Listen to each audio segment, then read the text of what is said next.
Brothers and sisters, magandang umaga sa inyo. If you have the time or you're still not hungry, you can stay for a bit and then we will have our online Bible encounter, our SMG Word, Scripture Message from God, here in SMG in Santa Maria Goretti. If you're following us in Veritas or at least in our Facebook page, kagabi po ay nagbigay na ako ng kaunting recollection or explanation about the feast of the exaltation of the cross. Ang suggestion ko po ay balikan nyo na lang po yun and then mag-breakfast na tayo. But for our purposes this morning, let me focus on the scriptural dimension of the feast of the exaltation of the cross.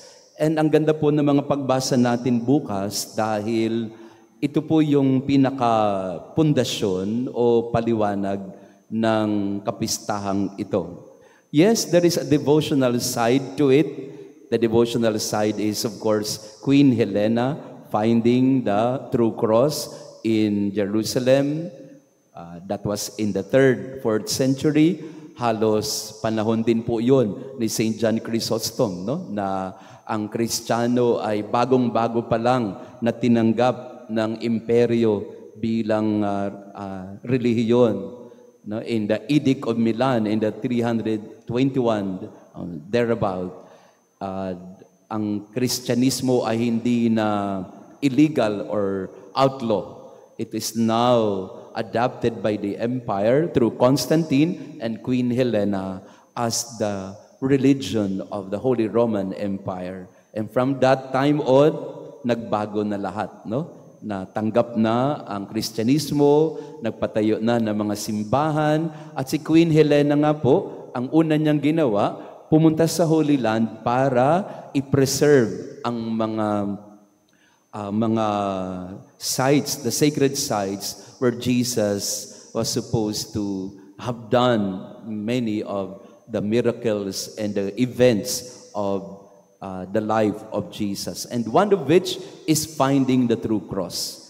At yun po yung isang kahulugan ng Feast of the Exaltation. In the devotional sense of it, it's the finding of the cross by Queen Helena. Again, alam niyo naman yung kwento, no? Paano niya nalaman na yun ang krus ni Jesus ay nilagay niya sa isang may sakit, yung krus.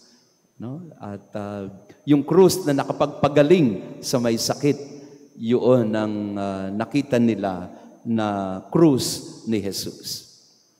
But aside from that, there is also a scriptural side or reference to the exaltation of the cross. And we can focus on the word exalt or to lift up, pagtatampok, pagtataas. In Greek, hupsu. Now, to lift up is hupsu in Greek. And it has a dual meaning. No? Yung pagtataas, it is to raise physically, tinaas physically. Kasi at that time, again, going back to the Roman period, na in the culture of the Roman times, hindi kagaya na napapanood natin sa mga pelikula, dinadala yung krus, yung buo, no? Yung sa mga pelikula kasi dala-dala ni Jesus yung buong krus, no? But in the Roman way of crucifixion, hindi dinadala yung buong krus. Nakatayo na yung vertical side ng krus doon sa Calvary. Nakatayo na sa site of execution. Ang dala-dala na lang ng kriminal ay ang tinatawag na patibulum. Ang patibulum, ibig sabihin yung horizontal side of the cross. Yun ang kanyang dinadala sa kanyang balikat. No? Yun. At yun ay napakabigat, no? Mabigat na kahoy iyon. Kaya yun ang dala-dala niya. But nevertheless, these are just minor details. Pero yung patibulum, yun yung dadalhin niya sa site of execution And then, mula doon sa patibulum na horizontal plank of the cross, itataas siya. Kasi nakatayo na yung vertical eh. Nakatayo na yung vertical. So, ang gagawin na lang ay itataas siya doon sa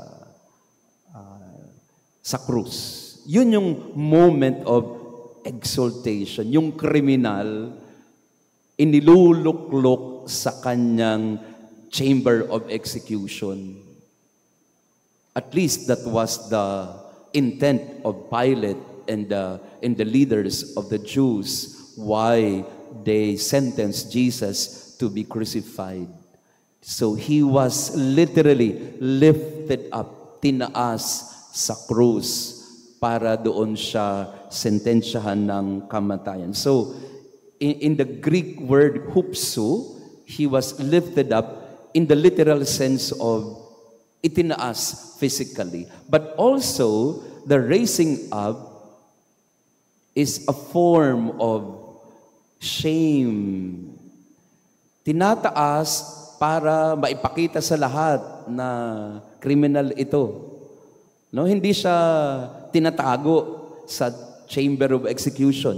'Di ba ngayon in the capital punishment, nakatago 'yan, no, sa lethal injection. Nandun siya sa kanyang kulungan, nasa loob siya ng penitentiary or what not.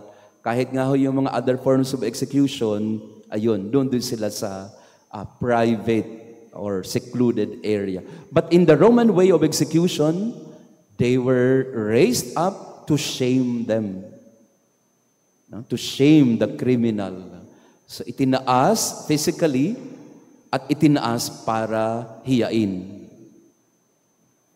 At in our context today, kasi nga, it's really the most embarrassing way to go or to die, he was executed naked. Totally naked. Kasi nga, part ng punishment mo, hihiyain ka eh. Hihiyain ka dahil kriminal ka. So, in the time of Jesus, for the Jews, it was the most cruel kind of punishment. There's nothing more cruel than the punishment of the cross. Mas maganda pa nga, pugutan ka na lang ng ulo eh. In fact, there are some criminals at that time na, huwag nyo na akong i-crucify. Pugutan nyo na ako para tapos na. Hindi. The way of the cross or the punishment of the cross is by way of totally destroying you physically, emotionally, spiritually. Everything that you are will be absolutely destroyed. You are not just destroyed in your body, you're also destroyed in your whatever is left of your self-worth. Kung ano mang natitira pa sa pagkatao mo, kahit yon, tatanggalin yon sa'yo ng crucifixion. Kasi hiyain ka eh. Naked, paraded for people to see and to look at. At yun, no? Talagang there's nothing more shameful or embarrassing or degrading for that matter. There's nothing more degrading or dehumanizing than crucifixion. Kaya nga maraming mga sekta at kahit nga mga Kristiyano, nagkiklaim na Kristiyano sila, ayaw nila nito eh. Ayaw nila ng cross na yan kasi parang, are you serious about it? Ano ba kayo? Di ba? Ganun ang paliwanag eh ng mga ibang mga sekta about it. Ito mga Katoliko na to, katok na, liku-liku pa eh. Kasi yung cross na yan, it's the most shameful way of punishment of a criminal. Tapos yan ang niluluklok mo. Di ba? Parang in terms of logic. Tapos yan ang ini-exalt mo, yan ang tinatampok mo. When in fact, it is it's the most cruel kind of punishment. Yan. So hindi maintindihan. At kagabi nga po, hindi ko lang nasagot, pero may isang nagtanong sa aking pong explanation, Father, bakit yung ibang denomination walang body? Lalo na yung mga Protestant, for example, meron silang cross, pero walang body. walang corpus. So ang paliwanag doon, kasi nga, ang tingin nila, it's idolatry. No? Kapag dinlagyan mo ng krus, ay idolatry yon. You are worshiping or venerating a wood or an idol. Yan. So, which is against the commandment of God. No? Something like that. Which brings us to Numbers chapter 21, verse 49. Yan po yung, introduction lang yun, ha? So, ito na yung ating, which brings us to Numbers 21:49. If you have your Bible with you, basahin natin ito rin yung first reading bukas, Numbers 21:4-9. From Mount Hor, they set out by the way to the Red Sea to go around the land of Edom, and the people became impatient on the way. And the people spoke against God and against Moses.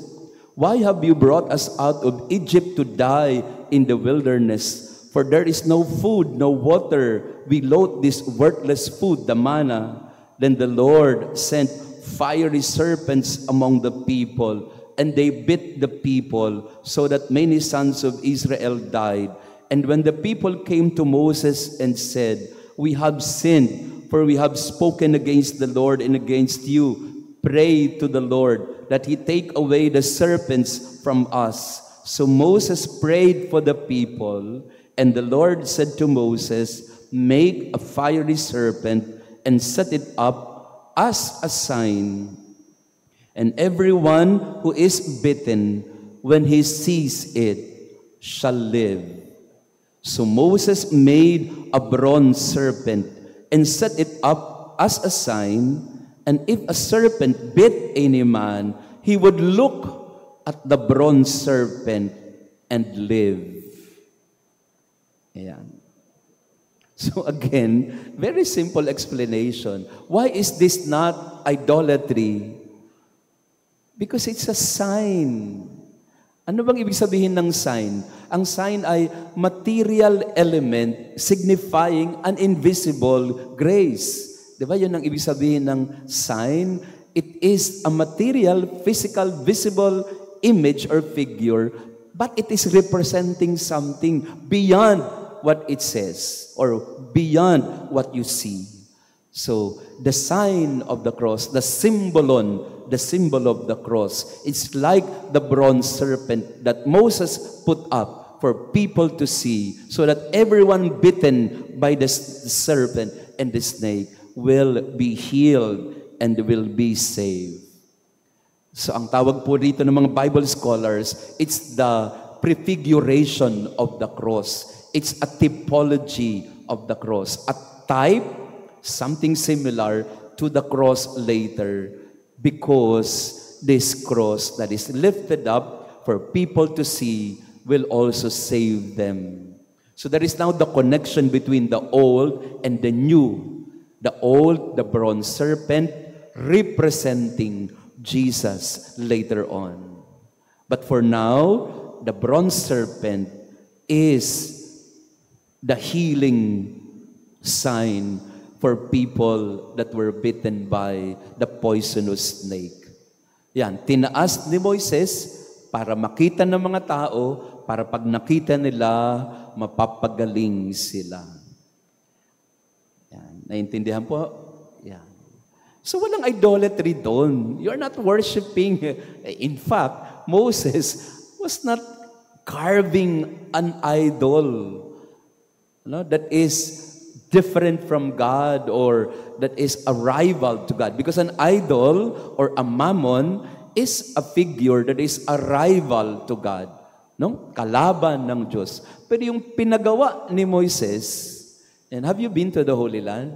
Hindi pa, Ang hirap ang paliwanag, Kung nakita nyo lang po yung Holy Land, doon po sa Mount Nebo, kung saan malapit din itong Mount Hor, yan, doon din nakalagay itong bronze serpent na ito, na itinaas para tingnan ng mga tao.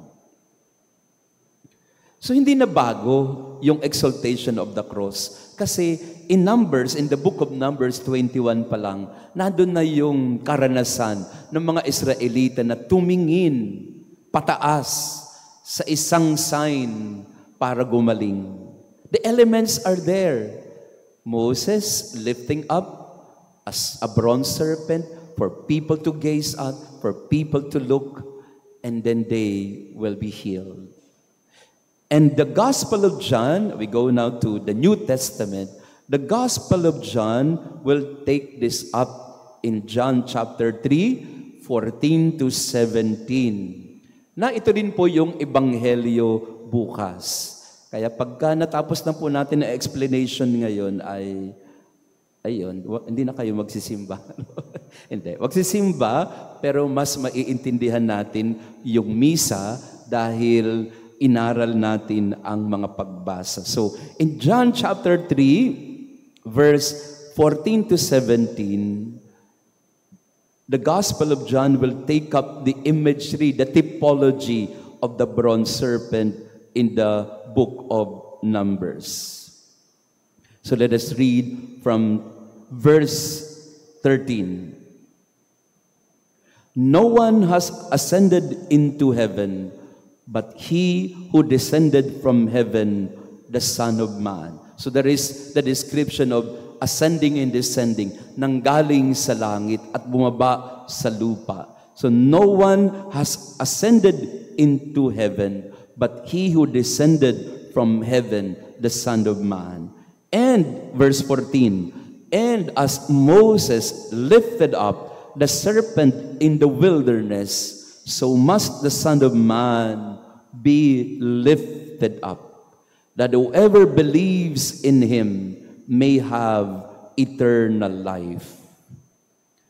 That's the whole essence of the feast of the exaltation of the cross. Verse 14, hupsu, hupsu. Yan, hoops. Yun yung lifted up. Oops. Tinayo, itinaas. As Moses lifted up the serpent in the wilderness, referring to the book of Numbers 21, so must the Son of Man be lifted up. What is the imagery of the Son of Man? This is a popular image of Jesus or title of Jesus that refers to him coming from heaven and descending to the earth, descending below. That whoever believes in him may have eternal life. For God so loved the world that he gave his only begotten Son, that whoever believes in him should not perish, but have eternal life. For God sent the Son into the world, not to condemn the world, but that the world might be saved through him. So what saves? Is it the looking at the cross? Not exactly. In verse 16, whoever believes. So hindi lang yung pagtiningnan mo ang cross, kaya magkakaroon ka ng kagalingan o kaligtasan. It's not just the gazing or looking, but it's really the believing. It is in the believing that you are given eternal life. So the exaltation of the cross now is not just the physical lifting up, but it's also the lifting up so that we believe. Yun ang binago ni Jesus. Kung yung una, itinataas ang kriminal para hiyain, para mawasak ang kanyang dangal, binaligtad ni Jesus ang lahat ng ito. In the paradox of the crucifixion, the humiliation was changed and transformed by Jesus into glorification. The shame was changed and transformed into something that heals. So the cross itself is healing all of us. And in the shame, there is the glory. In the pain, there is the healing. Kaya nga, ang krus ang talagang pinaka-sentrong simbolo ng ating pananampalataya. Of course, we are happy. We have the relics of the saints. We have the image of Maria Goretti, the image of Mama Mary, Saint Joseph, Padre Pio, and all that. Pero sa bawat simbahan po, kung tatanggalin mo ang lahat ng mga imahe, simbolo, or signs, representations of our faith, tanggalin mo na po lahat yung ibang image, dapat isa lang ang matira. The image of the cross. Kaya po kung saan kayo magpunta ng simbahan, ang pinaka-focal image, pagpasok po ninyo, well, the tabernacle, yes, but also it's always the cross. It's the core of our Christian faith is the cross. Because what was something shameful, embarrassing, was transformed by Jesus into something saving and healing. Binago niya ang pananaw natin sa krus. Hindi ito para sirain ka. Ito ay binigay sa iyo para buuin ka, patatagin ka, at bigyan ka ng pag-asa. So the cross is a paradox because yes, it humiliates, but it also lifts up and builds up. Yes, it's painful, but it also gives us strength. It gives us hope.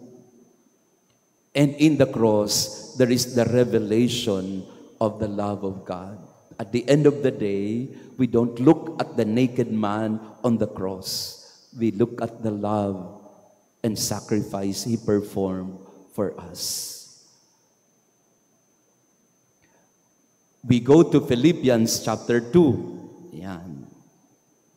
In the second reading tomorrow, we will read from Philippians chapter 2, verse 6 to 11.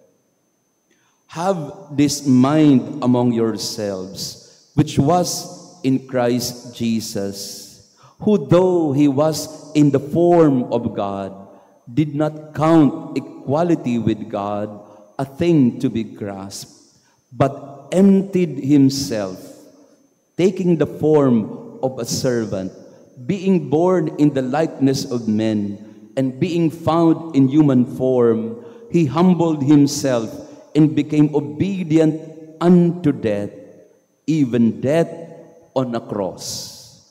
Therefore God has highly exalted Him and bestowed on Him the name which is above every name, that at the name of Jesus every knee should bow in heaven and on earth and under the earth, and every tongue confess that Jesus Christ is Lord, to the glory of God the Father.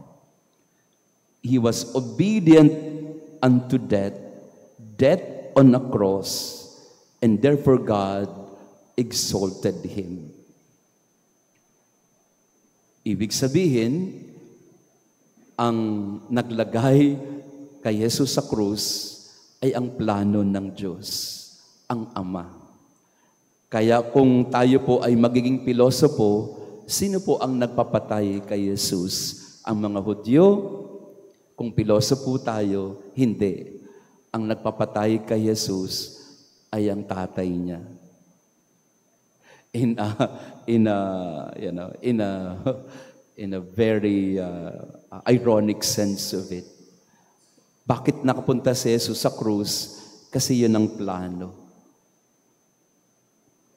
Na, anak, baba ka sa lupa. At pag bumaba ka, paramdam mo sa kanila yung pag-ibig natin sa isa't isa. Pero pag pinaramdam mo yun at pinakita sa kanila, hindi nila maiintindihan yun. Kaya kailangan mong mamatay. Sabi siguro ni Lord, no, nung sa Gethsemane, ba't ako kailangan mamatay, Daddy? Di ba? Parang, ba't ako mamatay? Ang sabihin ni Daddy niya, anak, kasi doon mo lang mapapakita sa kanila na kung hanggang saan ka magmamahal sa kanila. Kasi pag nagtira ka, hindi nila maintindihan ang ibig sabihin ng kamatayan. So kailangan itodo mo. Itodo mo hanggang wakas. Love till the end. This is basically what Pope Benedict said about the cross. It is love till the end. It is not love till passion. It is not love till the nailing of the hands. It is not love till the crowning of thorns. It is not love till flagellation. No. It is love till the end. The full course. Binigay niya ang lahat. Hinubad ang lahat. Yun ang Philippians chapter 2. The kenosis of Jesus. The self-emptying of Jesus. Binigay, walang tinira. At yung pag-ibig na walang tinira, hubad nga eh. Kaya nga, that's the irony and the paradox of the cross. Bakit pinili ni Jesus ang crucifixion? Kasi para ipakita din sa lahat na hinubad niya ang lahat. Niyakap niya ang lahat para maipakita sa atin ng pagmamahal niya, pag-ibig niya hanggang wakas. Grabe, no? So ang tanong sa atin ay, can you love like Jesus? That you can love and sacrifice? That you can humiliate yourself for love? That you can empty yourself for love? That you can give all for love? Kaya ba natin yon? Hindi eh. Ang love natin ay erotic. Ang ibig sabihin ng erotic ay laging pakabig. Pag nagmamahal tayo, dapat pakabig. Self-gratification. Ang pag-ibig ni Jesus ay agape. Ibig sabihin ay love that gives. And that love that does not just give once or twice or thrice, but love that gives all until the end. Kenosis ang tawag doon. Si Cardinal Ambo, yan ang kanyang motto. No? If you look at the coat of arms of Cardinal Ambo, ang makikita mo doon ay kenosis. Kenosis, ibig sabihin ay ibibigay, isusuko ang lahat para sa pag-ibig. Ang tanong, ganun ba rin ang pag-ibig na kaya nating gawin? Hindi natin iisipin ng sarili, hindi natin iisipin kung meron tayo o wala. Di ba? Yan, ito na po, panghuli na. Minsan, nagtitira ka sa sarili mo. Pag nagmamahal ka, you always leave something for yourself. Paano naman ako?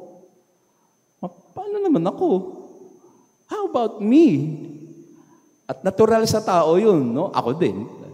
Di ba? Pag nagmamahal tayo, paano ko? Itong pag-ibig sa krus, kaya tinatanghal, tinatampok, para ipaalaala sa atin, na kulang pa yan, kapatid. Pag nagtatanong ka pa ng paano naman ako, kulang pa yan. Kasi ang hinihingi ng krus ay pag-ibig na lahat at pag-ibig na hanggang wakas. Ako, hindi ko pa ho kaya yun. Admittedly. At palagi ko lahat ho tayo, hindi pa natin kaya yun. Kasi madalas, nagsasabi pa rin ako kay Lord, Lord, paano naman ako? Gusto ko rin naman yun. No? Gusto ko rin naman yumaman. Bakit sila lang ang yumayaman? Paano naman ako? Gusto ko rin naman, no? Purihin ako ng mga tao. Gusto ko rin naman na bigyan din nila ako ng bigyan nila ako ng kiwi o bigyan nila ako ng prutas. No? 'Di ba? Laging may hinihingi din ako. Ako, minsan nahuhuli ko yung sarili ko about it. No? Sino kaya magbibigay sa akin ngayon ng breakfast? No? Parang inihingi mo 'di ba? Parang sino kaya magbibigay ng ganito? At nahuhuli ko yung sarili ko na, ay, grabe ka, Father. Selfish ka pa. Kasi nagtatanong ka pa ng how about me eh. Kahapon po, may nagpa-bless sa akin, napakagandang sasakyan. No? Talagang, kino-convince na ako, Father, bilig ka na nito. Murang-mura lang. No? 1.5 million lang, BYD. Tapos ganito, ganyan. Tapos sinubukan ko, no? Sinakyan ko, pinakiramdaman ko, sabi ko, wow, pampari ito ah. Ang sarap sa pakiramdam, no? Tapos ang dami niya mga gadget, no? Sabi niya, Father, murang-mura. Ang gawin mo, mag-loan ka. 150,000 lang ang down payment mo. Tapos 30,000 ang monthly mo. Kaya na yan. Pag-iipunan mo na yan. tinutukso ako ng... Sa loob-loob ko, ganda. Ang ganda. Ganda ng sasakyan, no?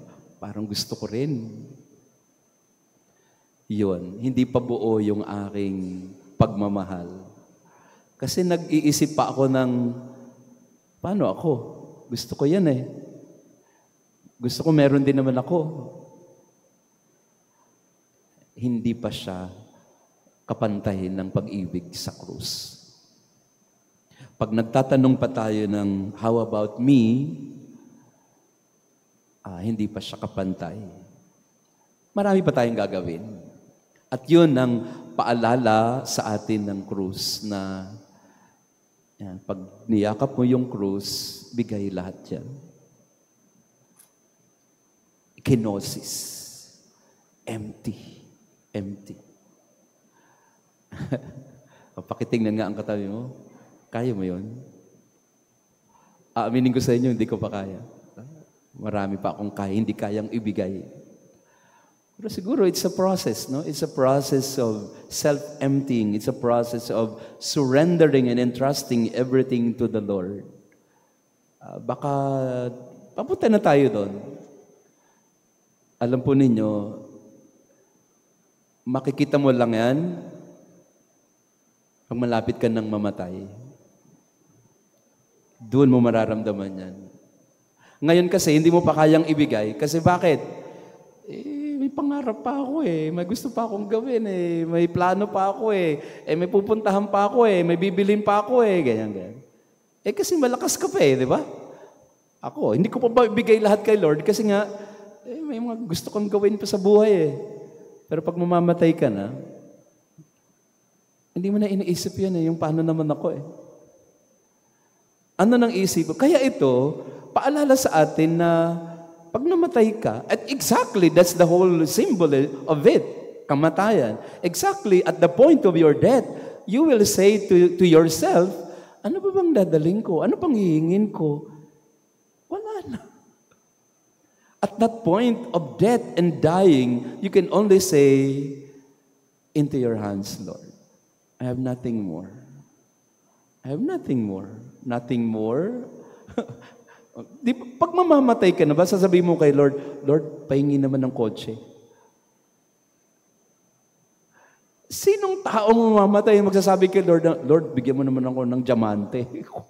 Bigyan mo naman ako ng bigyan mo naman ako ng mamahaling relo. Bigyan mo naman ako ng magarang kotse. O bigyan mo naman ako ng magandang bag. Who in his right mind will ask the Lord in his or her deathbed for something? Wala. Yun. Ito yung essence of the cross. At the end of the day, empty. You came to the world empty and you're going away empty. Kaya lang naman hindi natin maibigay ang lahat kasi nga, sabihin natin sa sarili natin, malakas pa ako, Lord, may plano pa ako, marami pa akong gustong gawin. So give me. Di ba yan ang laging natin eh. Bigyan mo ko. Yan. At mahirap yung dumating sa punto na sabihin mo na, I surrendered it all. I have no more attachment to it. I'm not attached to power anymore. I'm not attached to any money anymore. I'm not even attached to my health anymore. Can you say that at some point in your life? I'm not attached to it? No. Matagal yon. Matagal tayo bago magsabi na, sige Lord, inyo na. Yun yung cross. Inyo na. Hindi dahil sa, di ba, may mga ganun eh. Ay, sige, inyo na. Hindi yung padabog na inyo na. Kasi may mga ganung tao, di ba? O sige na, inyo na. Kayo na. May mga taong ganung nagbibigay, di ba? O sige, kayo na. Hindi ganun yun. Ang inyo na, ibig sabihin na, pinapaubaya ko na yan. Sa inyo na yan, hindi dahil sa wala akong pakialam. O galit ako. Kung hindi, sinasabi ko na, kasi nagmamahal ako eh. Kailan mo kaya sasabihin sa kapatid mo na pinag-aawayan yung pera na, bro, sis, wag mo na akong isipin dyan. Wag ka nang, iyon na yan. Hindi ko na papakialaman yan. Ang hirap nun, di ba? Hindi, ilalaban mo yan hanggang kamatayan, di ba? At pag mamamatay ka na, anong ilalaban mo pa? Wala na. Ibibigay na. Yan. So, ang ganda po ng exaltation of the cross kasi it tells us na marami pa tayong dapat gawin. No? Marami pa tayong gagawing pagbibigay, pag-aalay, pagsasakripisyo. Hindi pa tayo empty. Pag empty ka na, isa lang ang ibig sabihin nun, niyakap mo na ang krus. At pag empty ka na, baka isa rin ang ibig sabihin nun, mamatay ka na. Kasi wala ka nang hinihingi eh, di ba? And we pray that we come to that point in our life when we say, Lord, help me embrace the cross. I have nothing more. I offer all. I surrender all. Maraming salamat sa inyong pakikinig. Sabi ko, maiksi lang. Inabot na naman tayo. So again, thank you very much. God bless you sa atin pong Bible Encounter SMG Word. Thank you.